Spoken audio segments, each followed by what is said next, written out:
Hello, good evening, नमस्कार। स्वागत है आपका हमारे यूट्यूब चैनल पर।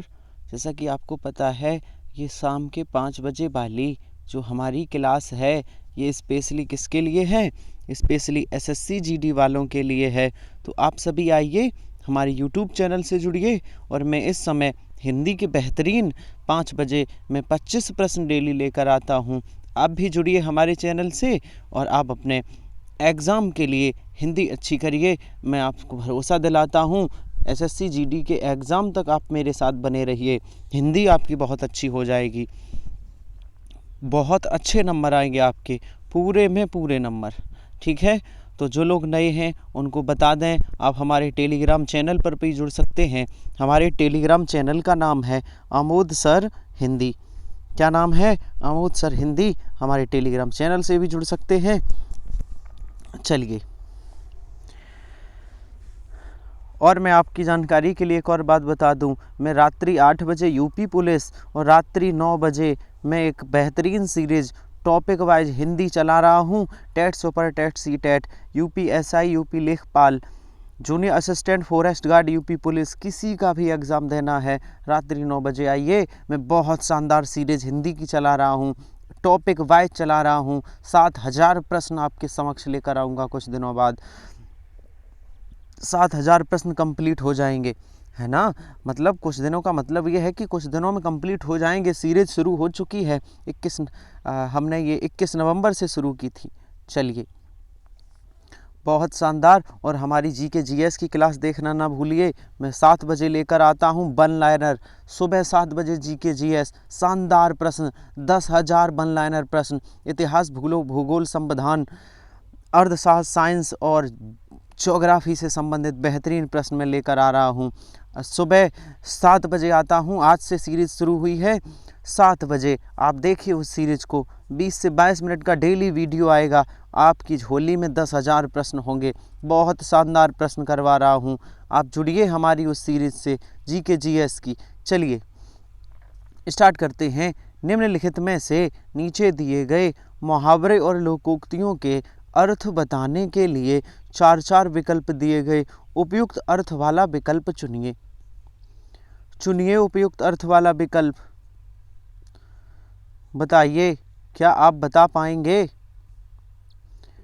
क्या आप बता पाएंगे? बताइए। जुबान पर लगाम ना लगना, जुबान पर लगाम ना होना, इस लोकोक्ति का अर्थ क्या है? बताइए। जुबान पर लगाम ना होना, इस लोकोक्ति का अर्थ क्या है? बताइए। सर, इसका तो अर्थ है, क्या अर्थ है? जल्दी से जवाब दीजिए। अनावश्यक रूप से स्पष्टवादी होना। क्या आंसर सही होगा? बी, अनावश्यक रूप से स्पष्टवादी होना। बहुत शानदार। चलिए आगे, आगे चलिए। मैं थोड़ी इसकी भी थिकनेस कम कर दूं। अब ठीक है, चलिए आगे। बताइए, हमारा अगला प्रश्न है टस से मस ना होना। बहुत शानदार प्रश्न है, टस से मस ना होना। क्या है इस मुहावरे का अर्थ? बताइए। टस से मस ना होना, बहुत बढ़िया, बहुत शानदार। सर, अनुनय विनय से ना पसीजना। बहुत ही विनम्र किया, अनुनय विनय किया, फिर भी कोई नहीं पसीजा, फिर भी कोई नहीं, टस से मस भी नहीं हुआ। जो आंसर सही होगा, अनुनय विनय के से ना पसीजना।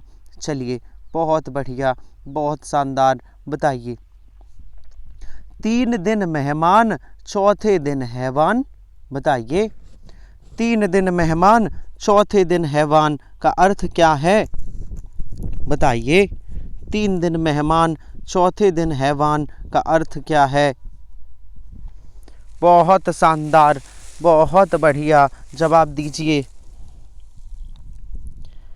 सर, जल्दी से बताइए। इसका आंसर होगा आतिथ्य थोड़े दिन का ही अच्छा होता है ना? कोई आतिथ्य है, कोई आपके घर आया है तो वो थोड़े दिन का ही अच्छा है, उसके बाद तो फिर वो ठीक नहीं लगता, है ना? वो भी आप पे भार सूझता है। चलिए आगे चलिए। और आगे बताइए। बताइए हमारा अगला प्रश्न, जवाब दीजिए और बहुत शानदार प्रश्न है, आप जवाब दीजिए। बताइए 79 से 81 नीचे दिए वाक्यों में एक शुद्ध वाक्य को पहचानना है। पहचानिए। शुद्ध वाक्य को पहचानना है। क्या आप पहचान पाएंगे? पहचान पाएंगे तो पहचानिए। मैं छोटा कर देता हूँ और आप बताइए। मैं थोड़ा छोटा कर देता हूँ और आप बताइए। फिर बताइए आप। हमने छोटा कर दिया, अब आप बताइए। तो सर क्या है? मुरझाया हुआ फूल वर्षा की फुहार से अभिसिंचित होकर पुनः खिल उठा। क्या ये शुद्ध है? मुरझाई हुआ फूल, मुरझाई हुआ नहीं, बी वाला तो गलत समझ आ गया। ठीक है, आगे देखो। मुरझाया हुई फूल, मुरझाया हुई नहीं, मुरझाया हुआ। सर सी वाला भी गलत है। मुरझाया हुआ फूल वर्षा के फुहार द्वारा अभिसंचित होकर, फुहार द्वारा नहीं, फुहार से, इस प्रकार हम कह सकते हैं। जो विकल्प ए सही है, मुरझाया हुआ फूल वर्षा की फुहार से अभिसंचित होकर पुनः खिल उठा। विकल्प कौन सा सही है? ए वाला सही है। बहुत बढ़िया, बहुत शानदार। चलिए बताइए, पता है तो बताइए। राम ने पेट भर मिठाई खाई, क्या ये शुद्ध है? राम ने पेट भर मिठाई खाई, क्या शुद्ध है? नहीं, ये होना चाहिए राम ने भरपेट मिठाई खाई। राम ने पेट भर मिठाई खाई, ये भी गलत है।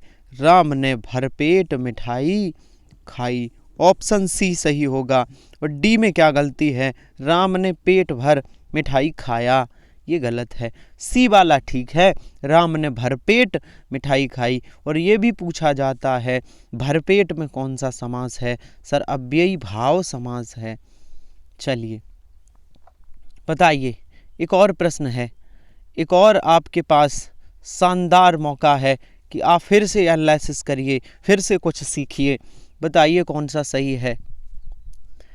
कौन सा? मैं आपकी सौजन्यता पर मुग्ध हूँ। नहीं, सौजन्य ये है ही नहीं, इसकी ये नहीं होती है संज्ञा।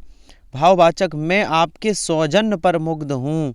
सौजन, सुजन, देखो एक शब्द होता है सुजन। सुजन मीन्स होता है अच्छा, तो उसका भाववाचक है सौजन। अब सौजन्य का भाववाचक सौजन्यता थोड़ी नहीं है, सौजन्य अपने आप में भाववाचक है। मैं आपकी सौजन्य पर मुग्ध हूँ, मैं आपकी नहीं। उपर्युक्त तो तीनों अशुद्ध है। नहीं, बी वाला सही है, मैं आपके सौजन्य पर मुग्ध हूँ। सौजन्यता मत करना, सौजन्य अपने आप में भाववाचक संज्ञा है। और इसका एक शब्द होता है सुजन। सुजन मीन्स होता है अच्छा, ये विशेषण है। सुजन से भाववाचक संज्ञा बनी है सौजन्य। ठीक है, तो सौजन्यता मत करना।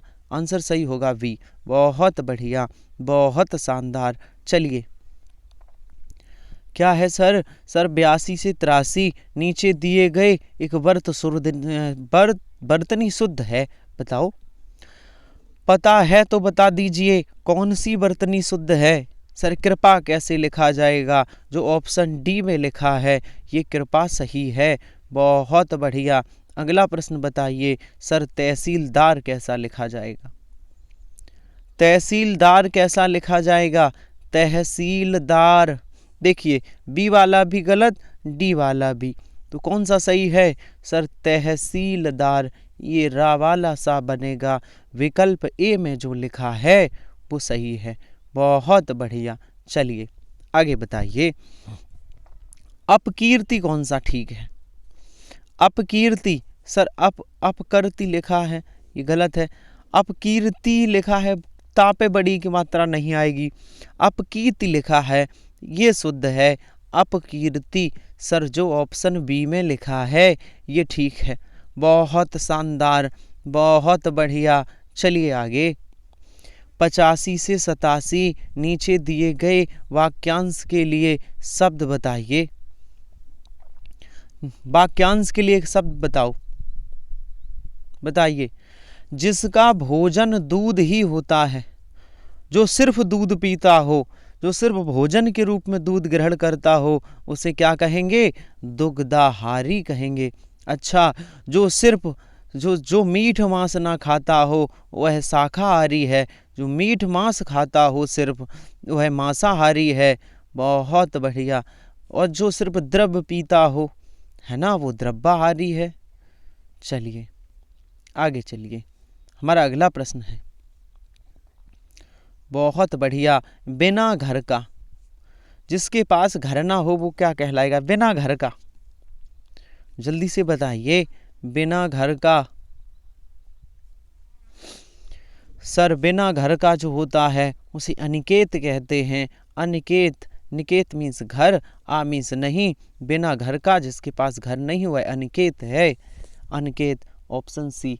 चलिए आगे चलिए, बताइए। हमेशा रहने वाला, जो हमेशा रहने वाला होता है उसके लिए वाक्यांश के लिए एक शब्द बताइए।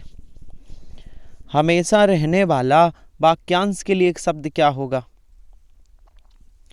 हमेशा रहने वाले के लिए एक शब्द आएगा शाश्वत। शाश्वत शब्द आएगा, जो हमेशा रहता है, शाश्वत। ठीक है, बहुत बढ़िया। हमेशा रहने वाला, शाश्वत। 88 से 91 नीचे दिए गए उपयुक्त विकल्प चुनिए। क्या बताना है? रिक्त स्थान भरना है। ठीक है, भरिए। उन्होंने अपने यज्ञ संपन्न किया। उन्होंने अपना यज्ञ, ये जो खाली स्थान है यहाँ क्या भरा जाएगा? तो उन्होंने अपना यज्ञ क्या किया? यथाविधि संपन्न किया। यथा संभव भी गलत है, यथाशक्ति भी गलत है। यथाविधि, विधि के अनुसार उन्होंने अपना यज्ञ किया, विधि के अनुसार। चलिए आगे चलते हैं। हमारा अगला प्रश्न है, वह मुझे अपने बड़े भाई, और खाली स्थान है, मानते हैं। तो बड़े भाई योग्य मानते हैं, भांति मानते हैं, तरह मानते हैं, या बड़े भाई जैसा मानते हैं? ऑप्शन सही होगा डी, वह मुझे अपने बड़े भाई जैसा मानते हैं। चलिए बताइए। अगला प्रश्न है कि सहकारी संस्था शीघ्र ही सदस्यता प्रारंभ कर रही है। तो ये जो खाली स्थान है क्या भरा जाएगा? जो सहकारी संस्था है वो शीघ्र ही प्रारंभ कर रही है। क्या कर रही है? किस प्रकार की सदस्यता प्रारंभ कर रही है? सर, शीघ्र ही सदस्यता कार्यक्रम प्रारंभ कर रही है। इस खाली स्थान में कार्यक्रम भरा जाएगा। चलिए बहुत बढ़िया। चलिए, उसने अपना पक्ष सिद्ध किया। ये जो खाली स्थान है इसमें क्या भरा जाएगा? सर, उसने अपना पक्ष बुद्धिपूर्वक सिद्ध किया, उसने बलपूर्वक अपना पक्ष सिद्ध किया, उसने अपना विधि पूर्वक पक्ष सिद्ध किया, या उसने दृढ़ता पूर्वक अपना पक्ष सिद्ध किया। क्या आएगा?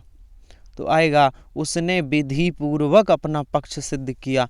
विधि मीन्स होता है कानून, है ना। विधि पूर्वक अपना पक्ष सिद्ध किया। बहुत बढ़िया, बहुत शानदार। चलिए आगे और निर्देश पढ़िए। निर्देश पढ़िए 92 से 94 नीचे दिए गए वाक्यों में कुछ त्रुटियां हैं, कुछ ठीक हैं। वाक्यांश के जिस भाग में त्रुटि हो, त्रुटिपूर्ण हिस्सा चुनिए। बताइए इस वाले वाक्य में कहाँ गलती है? मैं पढ़ रहा हूँ, आप बताना कि तुम कक्षा में आते हो, तुम्हारी पुस्तक साथ क्यों नहीं लाते हो? तो तुम कक्षा में आते हो, तुम्हारी पुस्तक साथ क्यों नहीं लाते? कहाँ गलती है? तुम्हारी नहीं होनी चाहिए। तुम कक्षा में आते हो, अपनी पुस्तक साथ क्यों नहीं लाते? तुम्हारी नहीं, अपनी होना चाहिए। अर्थात कहाँ गलती है?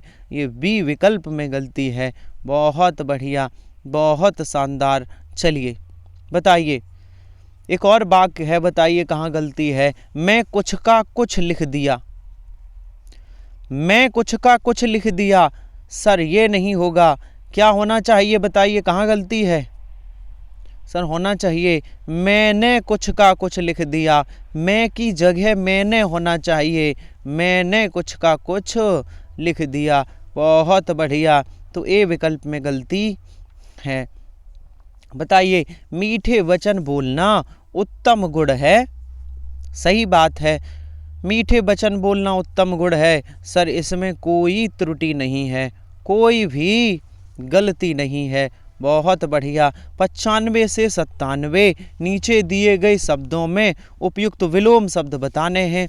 बताओ विलोम शब्द क्या होगा, बताइए बताइए। विलोम शब्द, सकारात्मक का विलोम शब्द क्या होगा, बताइए। सर सकारात्मक का विलोम शब्द होगा नकारात्मक। अगला प्रश्न है, सम्मुख का विलोम शब्द क्या होगा? बहुत बढ़िया, बहुत शानदार। सम्मुख का क्या होगा? सर उन्मुख मत करना, सम्मुख का विलोम होता है विमुख। सम्मुख का विलोम क्या होता है? विमुख। बहुत बढ़िया, बहुत शानदार। चलिए आगे, और हमारा अगला प्रश्न है, बताइए। अथ का विलोम होता है, बताइए। जो अथ शब्द है इसका विलोम बताइए। सर अथ मीन्स होता है आरंभ, तो आरंभ का अंत होना चाहिए? नहीं, आरंभ का अंत तो होता है, लेकिन जब अथ लिखा हो तो अथ का होगा इति, आरंभ का होता है अंत। ठीक है, बात समझ आ रही? अथ का होगा इति। बहुत बढ़िया। अब मेरे 3 प्रश्न और बचे हैं। 98 से 100 नीचे दिए गए पर्यायवाची शब्द बताने हैं। 3 प्रश्न और हैं, बताइए बताइए। आडंबर का पर्यायवाची क्या होगा, बताइए। आडंबर का पर्यायवाची क्या होगा? बहुत शानदार, बहुत बढ़िया। सर आडंबर का पर्यायवाची होता है ढोंग। क्या होता है? आडंबर का पर्यायवाची ढोंग होता है। बहुत बढ़िया। बताइए, कपाल का पर्यायवाची क्या है? कपाल, जल्दी से जवाब दीजिए। कपाल का पर्यायवाची क्या है? सर कपाल का पर्यायवाची होता है माथा। क्या होता है? माथा। और हमारा आज का प्रश्न, आखिरी प्रश्न है इस मॉडल पेपर का, कि छंद का पर्यायवाची क्या है? विलोम नहीं, पर्यायवाची। छंद का पर्यायवाची बताइए। सर छंद का पर्यायवाची होता है पद। पद कहें, छंद कहें, एक ही बात है। वैसे तो छंद के अंतर्गत पद होते हैं, लेकिन पद और छंद एक दूसरे के पर्यायवाची हैं। ऑप्शन बी सही होगा। तो आज का हमारा सेशन समाप्त हुआ। बताइए सेशन कैसा लगा, और 25 में से कितने प्रश्न सही हुए कमेंट करिए। आपकी जानकारी के लिए आपको बता दूं कि जो लोग हमारे टेलीग्राम चैनल पर नहीं जुड़ सकते हैं। टेलीग्राम चैनल का नाम है आमोद सर हिंदी। जुड़ जाइए वहाँ, क्योंकि क्लास से संबंधित महत्वपूर्ण अपडेट जो भी होती है मैं इसी टेलीग्राम चैनल पर देता हूँ। और आपको एक और बात बता दूँ कि मैं जीके जीएस भी करवा रहा हूँ, हिंदी तो करवा ही रहा हूँ। पहले हिंदी की क्लासें सुन लीजिए। मैं 5 बजे एसएससी जीडी, मैं 8 बजे यूपी पुलिस के लिए हिंदी पढ़ाता हूँ, और रात्रि 9 बजे बेहतरीन हिंदी की सीरीज चल रही है 7000 प्रश्नों का टॉपिक वाइज अभ्यास, थ्योरी प्लस प्रश्न। रात्रि 9 बजे डेली आइए। और मैं जीके की नई सीरीज शुरुआत की है, सुबह 7 बजे आप आइए। बल नाइनर जीके 10,000 प्रश्न सुबह 7 बजे, बहुत शानदार 20 मिनट की वीडियो होगी जीके की। जीके में आपको अच्छे नंबर दिलाने के लिए आप उस क्लास को ज्वाइन करिए सुबह 7 बजे। ठीक है, तो आज का सेशन समाप्त करते हैं। मिलते हैं कल इसी समय नए प्रश्नों के साथ। तब तक के लिए धन्यवाद।